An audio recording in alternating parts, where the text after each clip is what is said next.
everybody. Welcome to this week's edition of Straight Talk, sponsored by Inglis and Darley. I'm Bren O'Brien, and joining me as per usual is Tim Rowe. This week, we talk to Coolmore's Tom Moore about Super Seth strategy. Mark Chittick reflects on Savabeel's legacy, plus changes at the Oaks and new faces at Blue Gum. In racing, New Zealand's headaches, racing's richest people, Queensland's $200 million plan in chain, and a look at the final Group 1 of the racing season. While I'm wagering the $1.2 billion point of consumption windfall, what does it do for racing? Tim, let's just kick this off with a look ahead to the 2026 breeding season. We've seen a host of changes, none more significant, I'd say, probably than the addition of Super Seth to Coolmore. We sort of learned of that, I think it was in February, wasn't it? Late February, early March, Tim, we sort of learned that this might have been happening. We spoke about it a lot at the time, but sort of reflecting on it now, how big a deal is this, do you feel, both for Coolmore, but also, I guess the dynamic it creates within the industry? It was actually February 19th, Bren, when we sort of learnt late on I'm not sure what day it was, but the 19th anyway, sort of got whispers that it was happening, and then Coolmore confirmed about, midnight, really. I think I got, finished my story about midnight, and at the time it was, certainly significant, probably more so for Waikato Stud, and as we know what's happened last week with Savabeel and moving on, definitely even more significant, you could argue. But it's just going to be interesting how they, Coolmore do a great job marketing their stallions and garnering support, how they really get behind him, of which, Tom Moore does a fair job explaining that in the interview. And even just before recording this, Tom's at Karaka for the weanling sale, and probably not unexpectedly, they bought one Super Seth colt for $160,000 out of Laquita from Highline Thoroughbred, sort of late in the session there. Quite a few of I think there was at least 3 Super Seths that sold for 100 plus, and Tony Ryder bought one as well from Milan Park. Yeah, we'll talk about Tony in a minute. We'll talk about Tom as well, Tom Moore as well, who we chatted to earlier in the week. Obviously, he was headed to New Zealand, so we got in time. But it was an interesting reflection, wasn't it, Tim? I guess on how this strategy is not just about capitalising on a stallion that's had an amazing start to his career in terms of Group 1 winners to runners and all those types of figures, but also needing to capitalise on a broodmare band they've invested significantly in over the last 5 to 10 years. Yeah, definitely those we know. Sunlight. I know they bought plenty of nice mares before Sunlight, but that's the one that sort of stuck out to me, during COVID, or the sort of, we were up there on the Gold Coast, 4.2 million, and then Yulong's, that probably turbocharged or encouraged Yulong to really get active. But Coolmore, every year buy quite a few really high value, expensive mares, and they've got to make it work. They've got to have the stallions to get it back in the sales ring or on the racetrack. And here's our extensive chat with Tom Moore early in the week. And joining us now on Straight Talk is Tom Moore, marketing and nominations at Coolmore Australia. Tom, thanks for joining us. It's been a couple of months, I suppose, since Coolmore confirmed it has secured Super Seth. It's one of the biggest deals we've had in recent history in Australia in terms of stallion deals. It certainly made plenty of headlines. I mean, what was the point, sort of, that the wider Coolmore team was aware that a deal of this magnitude around Super Seth could be on the cards? I mean, it must have been an exciting time when you sort of learnt that you guys would get access to a stone of this quality. Yeah, thanks for having me, Bren. Well, I suppose there's a fair bit to unravel in that question, but it all seemed to happen very quickly. Naturally, an operation such as Coolmore is always on the lookout for top-end stallions and top-end bloodstock in general, not only in Australia but all throughout the world. So when the opportunity arose to be put into a position where you might be a chance of purchasing a horse like Super Seth, who's only 9 years old, Tom and a few of the guys jumped on a plane and headed over to Waikato to meet with the Chittick family and inspect the horse, inspect some of his stock on the ground. Obviously, we'd been keeping an eye on him. He had emerged very quickly as a sire of real significance. So he was on our radar, but not that we ever thought it'd be possible that we might be able to lure him to Coolmore. But it's something that's happened in the past. Something similar has happened with Wooden Bassett, for example, who was procured from France to come to Ireland. And obviously he sadly passed away last year, and we lost So You Think as well. And Fastnet Rock is no longer with us. So we needed a proven stallion, and the opportunity arose to be able to buy into or take over the services of Super Seth. So within very little amount of time between the horse being put to us, then the deal was done. And yeah, he seemed to fit in to our stallion roster really well, and probably equally as importantly, he's really he's a point of difference to a horse like Home Affairs, who is another emerging young proven stallion. So we have to identify stallions and proven stallions to send our own broodmare band to, and we've invested a lot of money in that. So to have access to a horse like Super Seth to service our own mares as much as anything is extremely appealing. What just touching on that, Tom? So was Super Seth put to you or put to Coolmore, or did you go, Tom Magna and John Magna go sort of seeking out Mark Chittick and the Waikato about possibly Super Seth being on the market? I don't know that Super Seth was ever on the open market, but conversations obviously took place between the Chittick family and the Magna family and various other equity partners in Super Seth with Tom and his family, and I suppose very quickly after the initial conversations were had, then a deal was done, well, as quickly as possible as a deal could be done of that magnitude. Yeah, and I guess there's always, when you have a deal like this, there's always a strong reaction from the industry in terms of, like, I guess, newsworthiness and people talking about it, whatever. But I mean, how quickly did that sort of turn into that buzz? I suppose external parts turn into the fact that, you know, you guys and the Noms team would have been busy fielding inquiries, etc. You know, what has been the response to breeders to I guess, the accessibility to Super Seth being in Australia and being a Coolmore, Tom? Well, there's been a phenomenal interest in him from the moment that we announced him. The phone was running hot. We got access to him, and we got him over here very quickly after the deal was done. We put on a day where we invited a lot of local breeders to come and see him.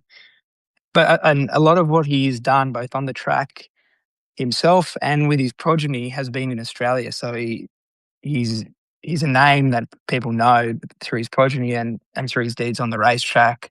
A Caulfield Guineas winner trained by the Freedmans in Melbourne, 3 Group 1 winners in Australia from his first crop. So he's a stallion that people know.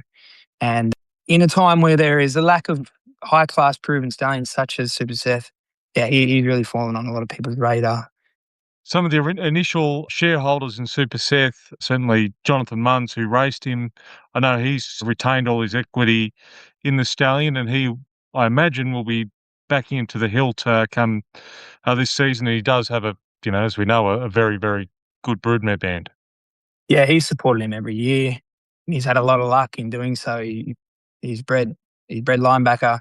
He raced a filly like Ruska Roma, who's not yet done on the racetrack. She's a stakes winner out of a Mac female, and he'll continue to support him with some of his better mares, which he's already confirmed for this season. So, yeah, to have the weight of a broodmare band such as Jonathan Munns and now Coolmore and also Waikato, who'll continue to support him behind the horse like Super Seth is extremely exciting, extremely encouraging.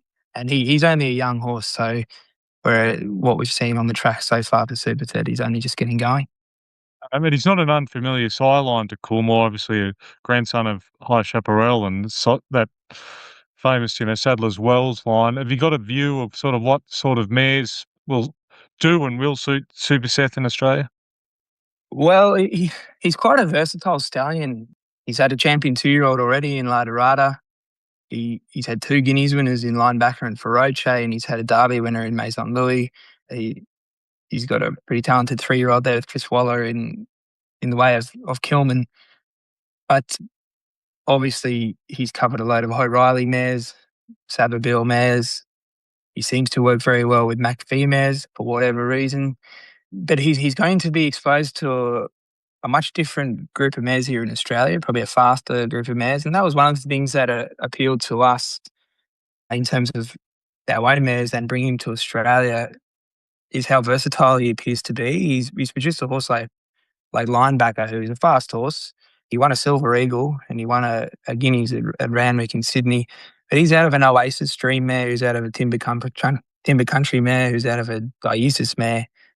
Feroce is out of an O'Reilly mare, who's a half sister to De Beers, who's a middle distance horse. So when paired with mares that we're going to send to him, fast mares, a load of I'm Invincible mares that we've got down for him because they can't go to home affairs. So mares like Estriella and Tis Invincible and Cool and Gata, not that she's an I'm Invincible mare, but top class fast mares. We really think that he's capable of producing the types of horses that we go to the sales wanting to buy, which is horses that can win races like the Golden Rose and even the Coolmore and the Golden Slipper. He was a Guineas winner himself, but he won 5 races and 4 of them were over 1,200 metres. His Grand Dam is a fast mare by Rory's Jester. So we think he's more than capable of producing those fast, early, precocious horses that the market so desires here in Australia. Yeah, I mean, you mentioned those sprinting mares. That's a key part, I guess, a key asset for him going forward is to have access to those. What about some of your other mares? I mean, when you're trying to look for, you bring a stallion across, you support him, you paid the money, you know, you guys have obviously got a wealth of very highly credentialed mares. I mean, how do you make the decision which ones are best to go to him? And have you sort of, you mentioned a few there to that Environment Invincible. You also mentioned the Cool and Gatter as well, who's another high class mare. What other ones have you got on the agenda for him this season? Well, a good chunk of our mares are going to go to home affairs and Super Seth, and that's a logical thing to do. And when you've got quite a sizable portfolio of mares and you've got what we believe are the 2 best young stallions in the country, it makes sense to put a load of weight behind them. That's not to say that we're not going to be supporting our other young stallions as well. But in addition to those I'm Invincible mares that I mentioned and Cool and Gatter, we've also got the dam of Storm Boy penciled down for Super Seth. So Pelican will be going to him. A mare like Booker, who was a very fast mare, Avantage, Champagne Cuddles, Shout the Bar, Amelia's Jewel, who we think is nailed on for Super Seth. She's a pretty mare, medium size, obviously highly talented race mare. Then you've got a mare like Tiggy Wiggy, who's the dam of Central Europe, a top class 2-year-old this season, and a whole lot of the Hips Don't Lie family and a few of her daughters that we've got down to go to Super Seth this year. So he's getting the cream of the crop. And when Coolmore goes and makes an investment such as the one that they have made in Super Seth, they put all the weight behind them and they'll leave no stone unturned in order to make sure that he achieves his potential. They did it with Wooden Bast in the past. They've done it with like Justify and we'll put everything into making sure Super Seth is a success at Coolmore. And given you're not managing from the start, he's got a big crop of in-foal mares in New Zealand and a sort of improving probably weanling crop compared to the early days. Do you know how Coolmore, probably in conjunction with Waikato, are going to manage that in terms of possibly getting some of the better ones to some of the Australian sales, perhaps particularly Easter and maybe Magic Millions, to sort of really commercialise him and get him in front of the big yearling buyers and syndicators in Australia? Well, as I mentioned before, a lot of the success that he's had on the track has been here in Australia. And like New Zealand's premier sale at Karaka in January is a great sale, but I don't think there's room for 100 odd Super Sets. So they're going to have to be spread out amongst some of the Australian sales. I'm actually jumping on a plane tomorrow to go to New Zealand and we'll have a conversation with the Chitticks as to what the best way is to manage that. But in terms of the Australian yearling buying bench, there's a huge appetite for them. But and some of the major stables throughout the country have had great success with them. So it makes sense to supply the Australian sales at Inglis and Magic Millions with some of the better Super Seths. Certainly we'll be seeing more and more Super Seths as the years go on, starting in 2029 with the Coolmore brand on them.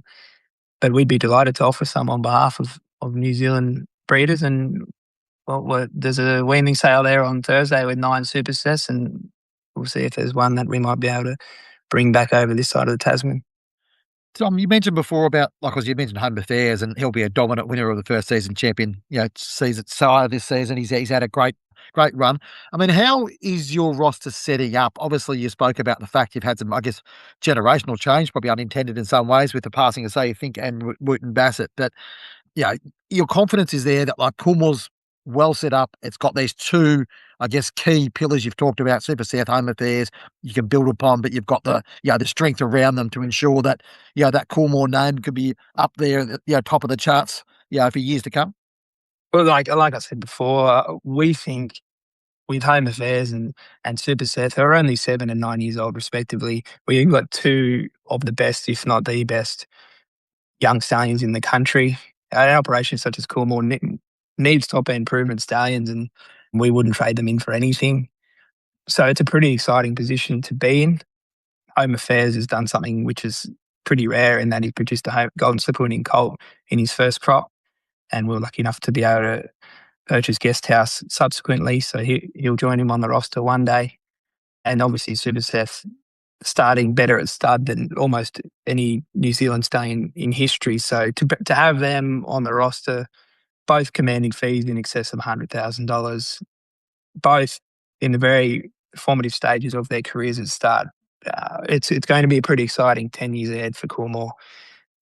Yeah, so plenty to sort of chew over there, Tim, and we've sort of reflected on it before the chat, but there's plenty to talk to, sort of think about what that may look like. I guess, as we know with these things, whether the value that Coolmore can get out of this deal will be determined, not in the next 12 months, but in the next 5 to 10 years, and that's the nature of the game as well. And we know how hard it is to replace, important, influential stallions like, so you think of Wooten Bassett. I mean, Waikato have got their own challenges now, Tim. Obviously, they've, Super Seth's gone now, and we obviously learnt last week, I think last Friday it was, that Savabeel had died in a paddock accident, which is, a very sad end for an amazing stallion for Waikato Stud. But that really does. I mean, I know that Savabeel's, I guess, fertility and activity in terms of his availability would have been less and less, but it does sort of definitely make this a time of transition for Waikato and arguably for the broader New Zealand industry, Tim. Mark told me sort of 25 to 30 mares he got in foal last year, and he was intended to cover shareholder mares this year. Probably, ideally would have got a similar number of mares in foal, but he was rising 25. This day was coming at some point. Just didn't. Sadly, it was sort of just in his box when he went to be fed, as he has been for 21 years there at Waikato. He just, for whatever reason, brittle bones as people get older. Same with horses. Unfortunately, wasn't in pain for long. That's the plus side. They well looked after him, and he's been buried in front of his box, which, Mark explained that, that's going to become a memorial and quite a sad time, but more for reflection of just what a great horse he was as a stallion, and really changed New Zealand and Waikato's fortunes. And here's a bit of what Mark Chittick had to say on in the week, reflecting upon Savabeel. There are a couple of very special bottles of wine that I've had for a number of years, and usually it would have been opened on a celebration, but I thought it was very pertinent. Well, it was a celebration. It was a celebration of his life, and one of the first people outside of the farm that I rang was obviously Rogie, and he just said the best word. And just, we've had a lot of bright times, and that's what we've got to remember and celebrate. So that's what we were doing. There was no real significance of this, other than it was just a really nice day, and we'd had this little burial, so he's buried right outside his box. And his box we are going to turn into a memory of him. Oh, fantastic. Yeah, Waikato had some, O'Reilly, some great stallions, but something about Savabeel very, very special. And did he sort of change your life, I guess, the whole, Gary and your children coming through as well? Oh, 100%. Like at the end of the day, you did right. We've had our fair share of champion stallions and really good stallions, but he is the best of them. When you're closing in on the New Zealand record of stakes winners, and it was interesting in one of the articles that I picked up the other day. I think I read it right, and that Savabeel was sitting on 142 at exactly the same stage, and and Sev sitting on 159, and so with 7 to go to equal. So whether he gets there or not will be it'll be a huge accolade. But yeah, going back to the 22 or 23 years with the kids, Charlotte was obviously here, was born just before him, George around about the same time, and obviously Harry and Charlie went. So for those ones in particular, he's been here longer than them. So certainly, I think this thing for me is definitely part of the whole family, the whole farm and everybody. And special mention must go to Ryan Figgins, that's looked after him so well for the last number of years, and before him, Dave O'Leary. Both those guys have looked after him probably 50% each of the time that he's been at the farm, and have done that so well. But I suppose for me, it's just, I mean, he gave more Saturdays to celebrate hard than most, and we certainly did that.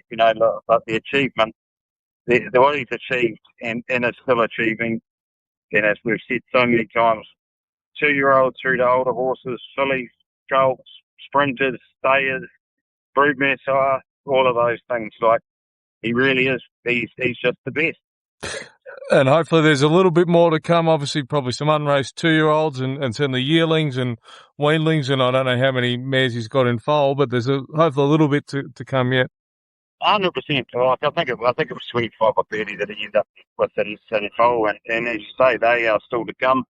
And he's been a very, very healthy and happy horse right up until until Friday morning, I suppose. So there was one quick decision that had to be made. It didn't linger on. So he's hung up his cue, and we're extremely proud of what he has done, what he is doing.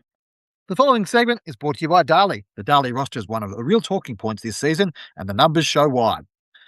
New for 2026, attend Tyrus and Observer, 2 exciting additions to a 16-strong roster. Across the group, you're looking at 43 Group 1 wins, 81 Group wins, 87 stakes wins, 12 champion titles, and 8 race or track records broken. And when you're a breeder, that's exactly what you want to see. Horses with the race records, the quality, and the substance to give you confidence. Go to darley.com.au for more details.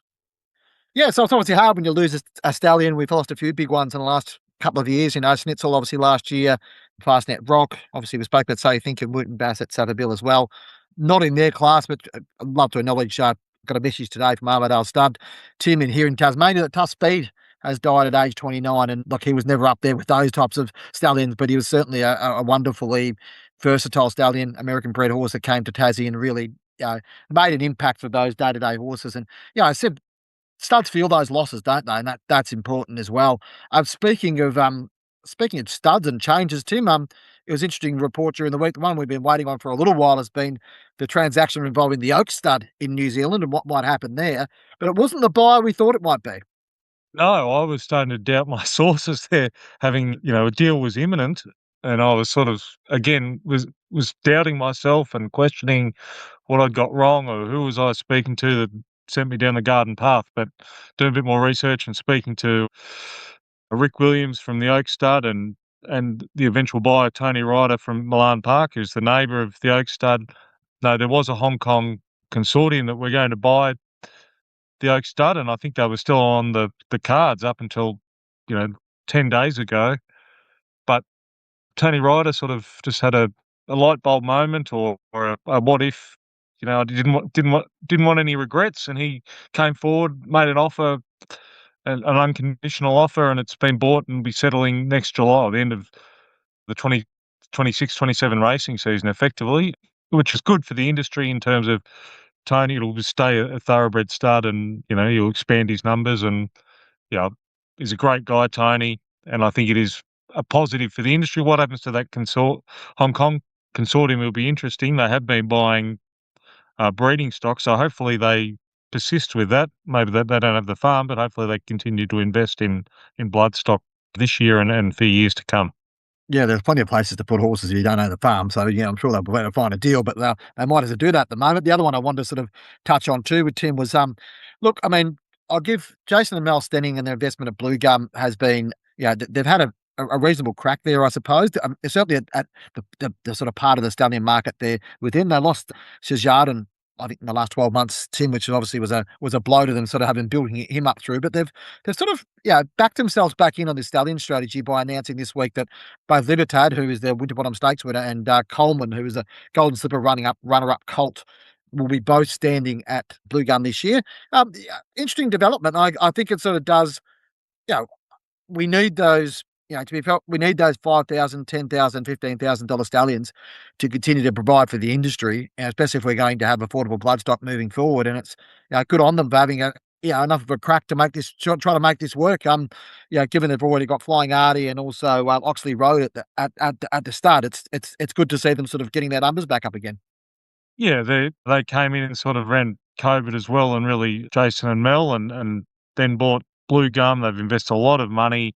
They did have shares in both Libertad and Coleman. They raced both those horses, and so I know Libertad. You probably could have bought Libertad if you're a stud. I mean, they've decided, for whatever reason, they've decided to keep him, and it makes commercial sense, I think, or financial sense to do that. They're really getting behind the farm, Blue Gum. I know they've bought additional land sort of nearby, and from talking to Colin McCullough and that works for them, and other people, they're really loving the farm life at Rowe, which is what you need.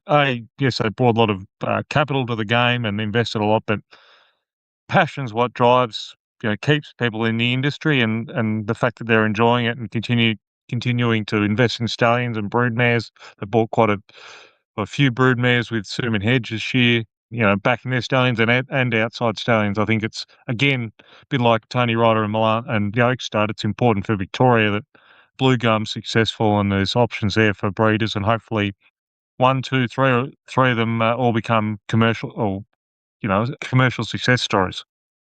On to the racing world, Tim, and a story we've been picking around about for a little while now is these issues in New Zealand, and feels like we're running a New Zealand edition of the Straight a little bit at the moment because there's plenty of stories coming out of there. But the advisory committee, the TAB New Zealand Advisory Committee report, which bits and pieces have been leaked over the last little bit, officially came out this week, is an interesting read. Some quite significant, I guess, proposals about where racing should be, none of which are necessarily, I guess, absolutely surprising given the way are. But I think what it is clear that, and it became clear through what Winston Peters, the racing minister over there, sort of put out, is that there needs to be movement and resolution. There's enough of reports, enough of saying what we're going to do, enough of sort of dillying and dallying. It's time to actually, for the racing industry, to take action, lest it risk a significant financial impact over the next few years.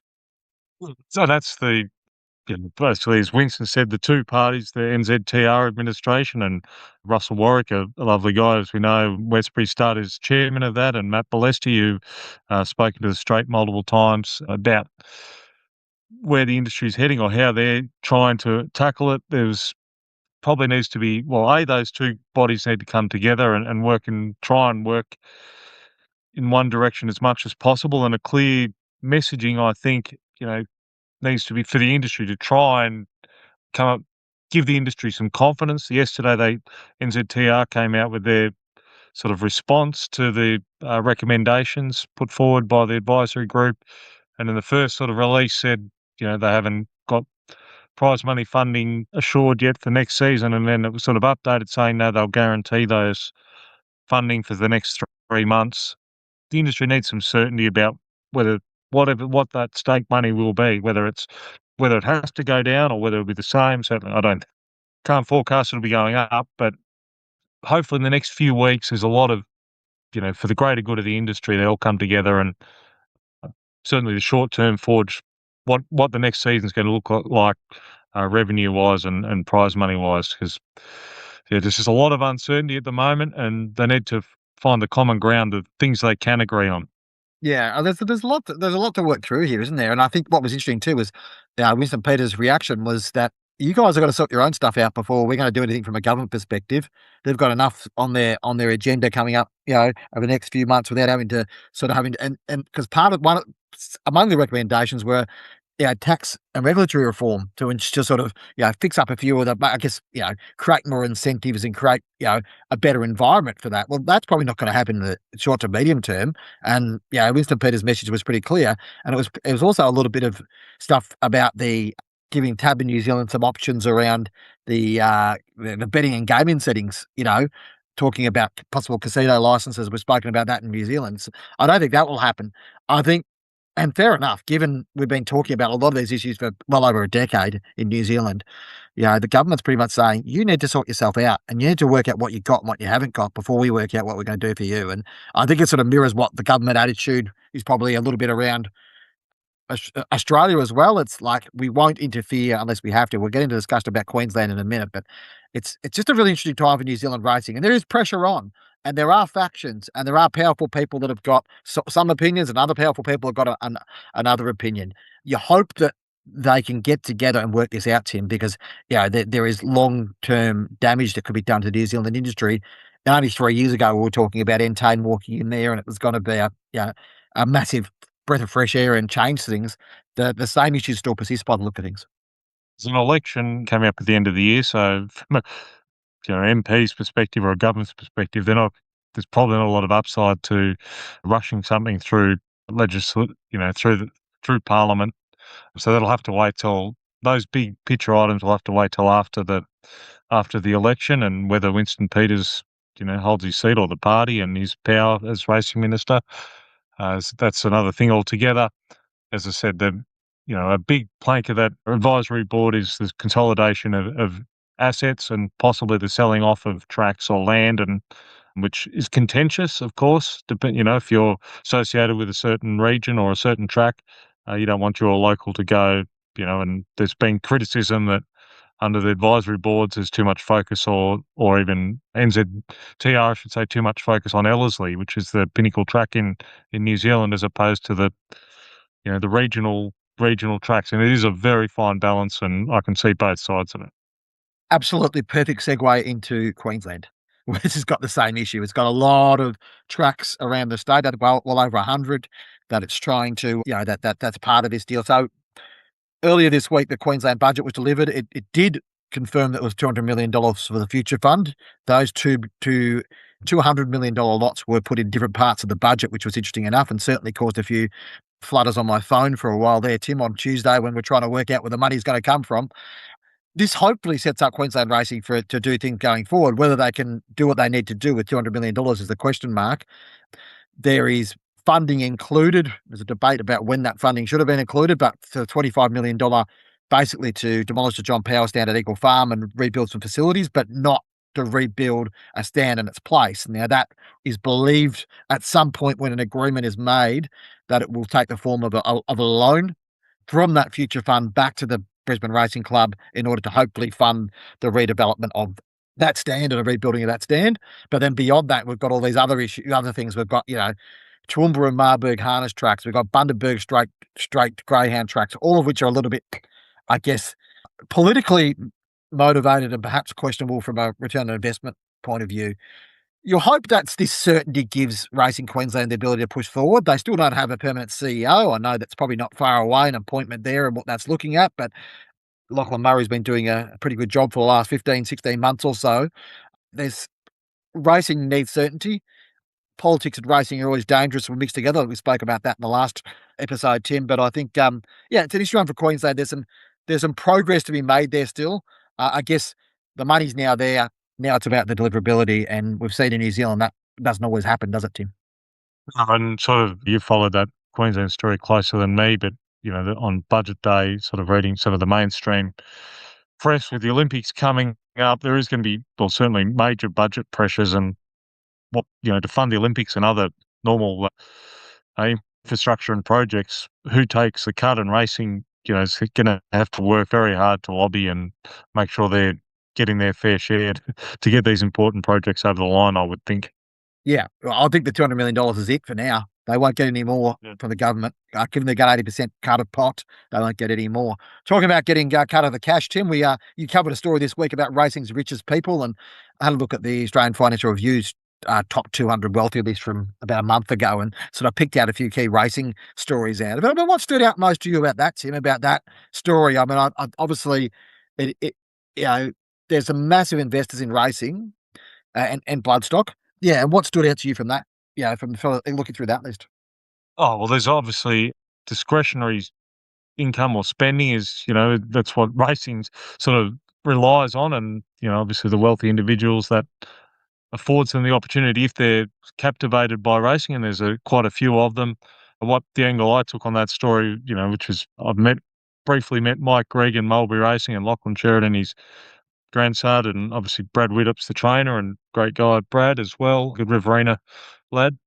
I sort of took the angle there. He was in the rich list 150th last year, and he missed the cut this year. Just, I guess those guys, still very wealthy, but you're beholden to the share market a little bit and where your sort of assets lay, and so it can be quite volatile. But he's still investing a lot in racing and it's still a fairly new business.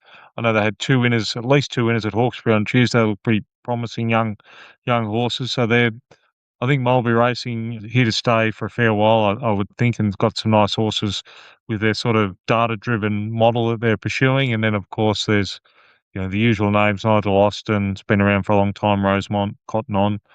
Jonathan Munns has spent a lot of money at the yearling sales the last few years, and certainly this year at Easter.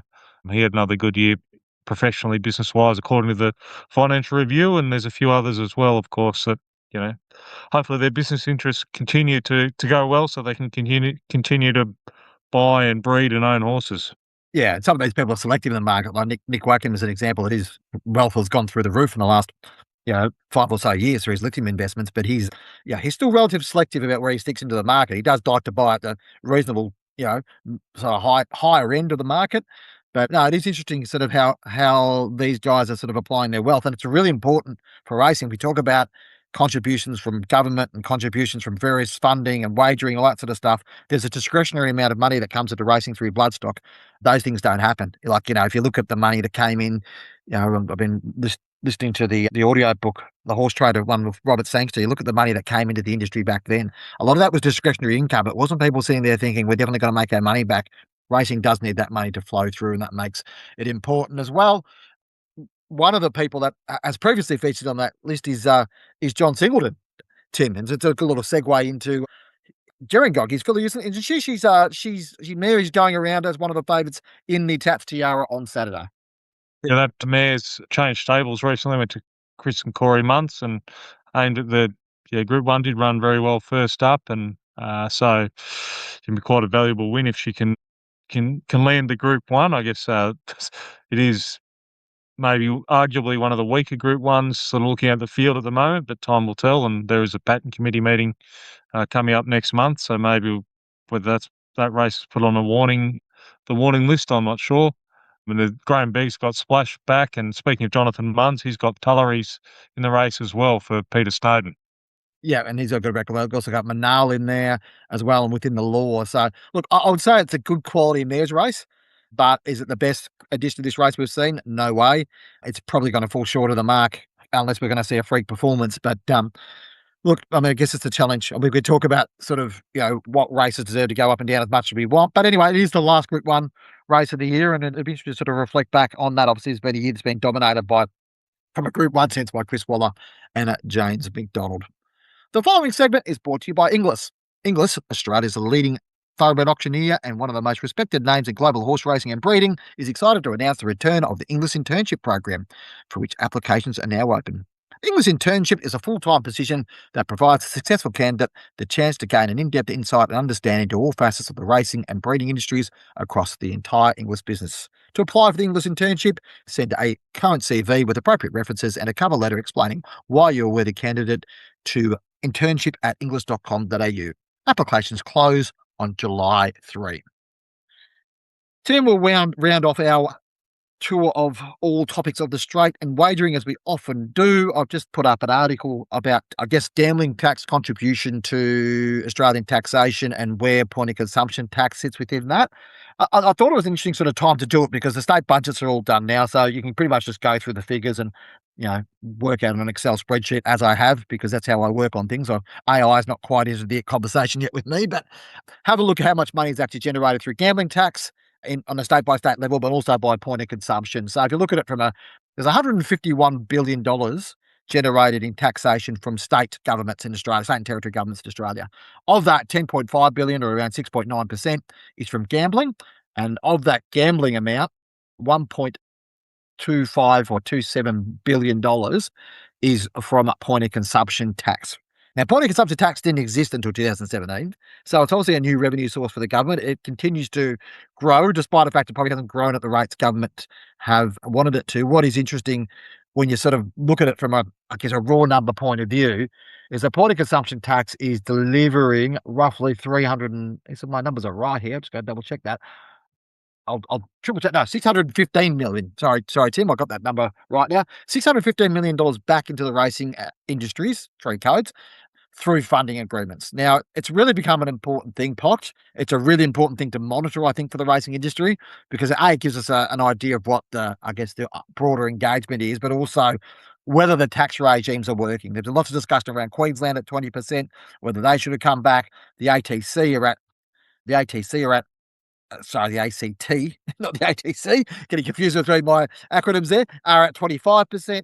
Yeah, is that too high of a rate, and how does that work? I mean, all of this sort of rolls back to how racing should be funded moving forward, and all the conversations we have, whether it be New Zealand, whether it be Queensland, whether it be all the stuff we've talked about today, comes back into how racing is funded and how that's going to work, Tim. So it's an interesting one. I mean, do you feel, should racing become more reliant on pot, or is there a worry there that at some point that either the amount of money being generated has got to peak and sort of peter out a little bit, and also that other areas, i.e. sports bodies, are going to start coming after pot? Look, there's smarter people than me, and I thought I was listening to Bill Evans, from chief economist from Westpac, there for a second. So maybe we can get a sponsorship from Westpac. But anyway, look, it comes down to the overall, for me, from a punting perspective, the overall tax that the bookmakers have to charge to, break even effectively. Or I'm not, as I've said ad nauseum, no one's entitled to win, and that includes the bookmakers. I think it's, it is up and down, so like a poker machine. But at the moment, you would think that I would argue the taxes have gone too far, and whether that's the POC element to it, or just general turnover taxes and other elements, it's made the attractiveness of gambling on racing and sport, for that matter, quite or less appealing, I think, just because there's more churn for your dollar going through. You lose more quickly, and I think even 10 years ago, horses that were $6 to $4 or $2.50 are now $2.10 and things like that. It feels that way. Maybe it's the market's got smarter, but I don't think that's good for the longer term of the industry, and how the taxes are structured to make it more appealing. I think it's something that PRAs have to tackle, and obviously, hopefully, at some point, the governments realise that too, that laissez-faire sort of theory and things like that come into play. There's a bit of detail around that. I should say. I was going to say, yeah. There's a bit of detail around that in the state budgets that were released this week, Queensland, New South Wales, around about whether it's actually probably New South Wales exceeding what the expectations were, but not exceeding. This is pot, not exceeding what it was. I guess, not exceeding what it was probably expectations were a couple of years ago. I guess what the interesting thing is in New South Wales is that arrangement may change depending on what goes on. I know the funding arrangement's not part of the discussions for the Hazard review, but I think at some point that will come up as a discussion. It certainly will by, I think it's 2033 when the New South Wales deal comes up for Tabcorp. So there's a bit to work through on that one. But I think you are right, Tim. I think the fact that when Pox came in, I remember I was working for punters.com.au back when it came in, and there was a really strong reaction from within the punting industry, I suppose, both from pro punters, but also from the wagering side, that this would be a tax on punters and be passed on. And that's what's happened. I mean, fundamentally, that the bookmakers will say, oh, we pay total taxes, fees, all that type of stuff, what we pay. But that comes off the price. And at the end, that's, that affects the ability to have more winning punters. And what we want to have is have more people who feel like they're getting a run for their money, Tim. Even if if they're losing punters, they're losing less. The last thing we want is a situation where we go, and I think what is interesting when you look at the fact that there's $10.5 billion collected by state governments, who are also, on one hand, talking about, they're taking a lot of money taking a lot of money from gambling, given the challenges they say it presents. So for me, there's a bit of a conflict there as well. You hope that there's enough capability within those state governments to understand that it is a push and pull mentality. And as you mentioned before, if the taxes go up to a certain point, that will disincentivize people. And it is also, to be honest with you, Tim, if you're talking about harm minimisation, all putting up gambling taxes does is do more damage to people who have got issues. Now, I'm not saying with that's not the industry's responsibility to take care of those people, but that's what it does, because they're the high turnover people who actually get more and more sort of impacted by high taxes. But anyway, that's probably enough of that for now. Tim, anything else for you before we head off for the week? Well, the first race, as we're recording it, Bendigo just won a Shalar of Shiraz. You might remember we're in the Premier sale. We're in the bus with Mitch Friedman going back, and he said he liked a Shalar and we should go in that horse. I think it's just one on debut, or certainly just one anyway. So we've missed another winner there that people trying to look after us. Things I don't need to hear, Tim, as horses. I've hard enough. Yes, it's hard enough missing out on horses. Or sorry, it's hard enough when your horse doesn't win, let alone missing out on horses that do win. But as Mitch I assume Mitch has got ownership of that horse, has he? So it's under Mitch's name, is it? It is, yes. Yeah, no, he's won. Yeah, paid $13+ So looks a nice horse. Hit the line well. A nice Shalar there. Woodside Park, underrated. Stallion possibly. Oh, there you go. Good. Thanks for that. Thanks for the tip, Mitch. Thanks for your time. Thanks for joining us on Straight Talk again for our live coverage of racing, which is probably something we didn't intend to do, given we're a pre-recorded podcast, but I'm sure it provides insights there somewhere. Thanks to our sponsors, Darley Inglis, do a great job and have been a long-term supporter of what we're doing here on Straight Talk.